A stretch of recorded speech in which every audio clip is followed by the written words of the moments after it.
trobat alguna altra cosa per fer-me mal? Calma, t'hem de parlar. Ens ho hem dit tot, Enric. Vés-te. No passaré d'aquesta porta, si no vols, però escolta'm, sisplau. Avui he tingut 4 paraules amb l'Amadeu.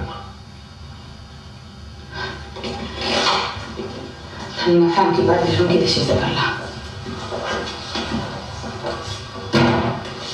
Escolta, he descobert que l'Amadeu va matar el Duran. He reconegut el seu encenedor en una de les fotografies dels diaris i llavors he lligat caps. L'Amadeu ha vingut al meu estudi i li ha amenaçat en denunciar-lo. Doncs molt bé, fes-ho.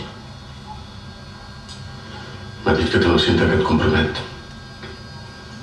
I que si el denuncio i ell va a la presó, tu també t'hi passaràs molts anys.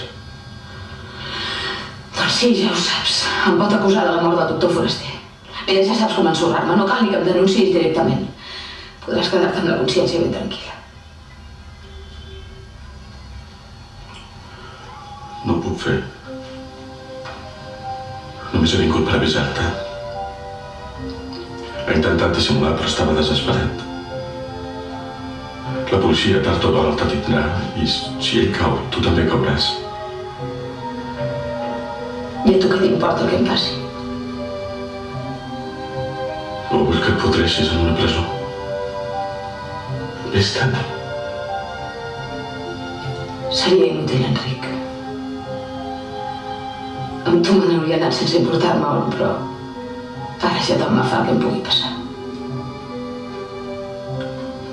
A mi no. De debò? Massa tard. Més mal ja no me'n poden fer.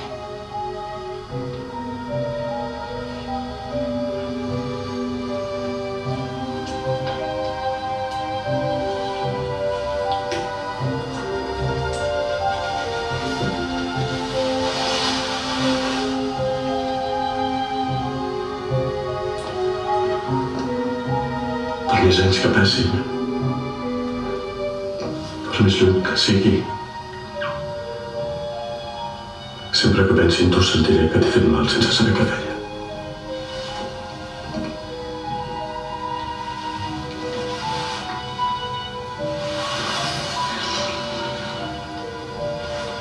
No té cap sentit que et demani perdó.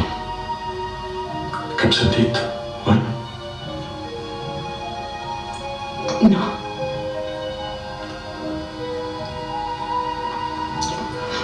Ens tornarem a veure més amb l'Àlia. Me'n vaig, no tornaré mai a ser aquí. Aquesta vegada no. I tu hauries de fer el mateix.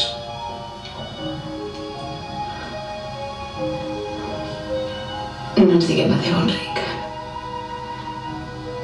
Ens ho hem dit massa vegades.